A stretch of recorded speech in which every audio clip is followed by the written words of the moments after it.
Welcome back to Real Tea with Tea and Potions. Here we bring you the real news with footage and general information members of the public need to know. No fake news. Put the kettle on, make your potion and get ready for a juicy video. Don't forget to like, share and subscribe. You can get your organic loose herbal tea and magical tea infusers at www.teaandpotions.co.uk. They taste delicious and boost your immune system at the same time. We have an informative clip here for you guys explaining how Turkey was being attacked by the USA government. Now, they were supposed to join the NATO alongside Sweden and Finland. However, a Swedish person burned a Quran in front of the Turkish embassy, which caused all of this uproar, and Turkey then decided to refuse. So we've got a whole informative clip here for you guys, just explaining it in more detail. This is not a joke. Everyone needs to wake up and smell the coffee.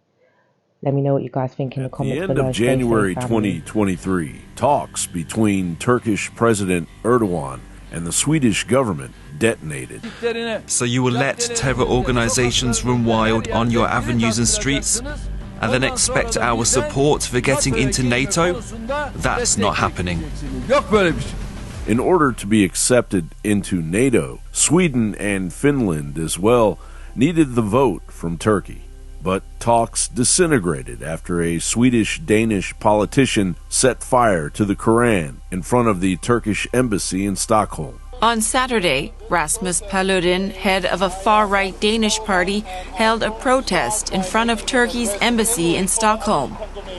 The Swedish-Danish national set fire to the Quran. That has put Sweden's NATO application in jeopardy. Accession to the military alliance must be approved unanimously by member states, including Turkey. After Erdogan's declaration, Turkey and northern Syria were devastated by a series of earthquakes in southern Turkey, with a death toll that has reached well over 11,000 people.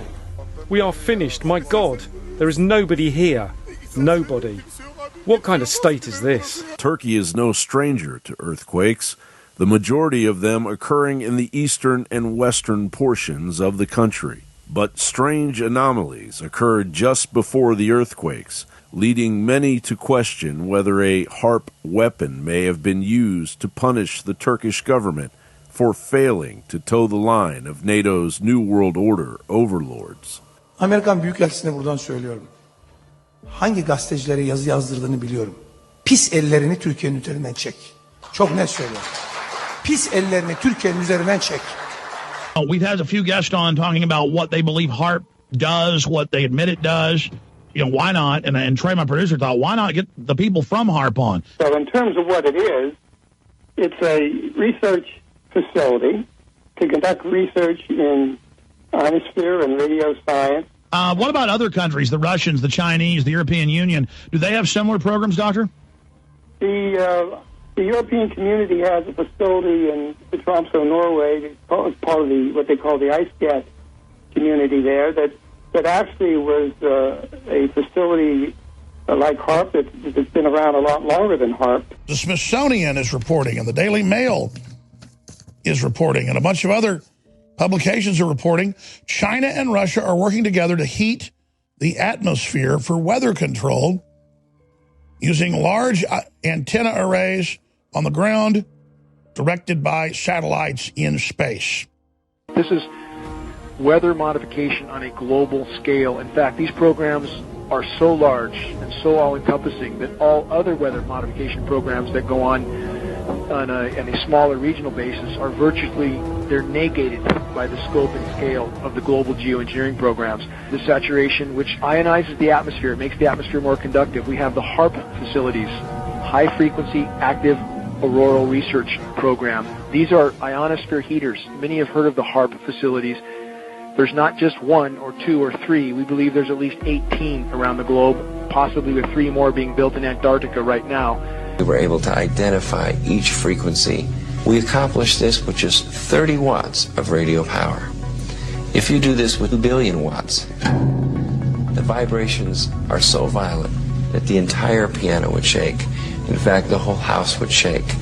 In fact, the vibrations could be so severe underground that could even cause an earthquake. These weapons of geopolitical terrorism will be able to mold the climate change narrative and bend countries to the will of the New World Order as the target date of UN Agenda 2030 draws nigh.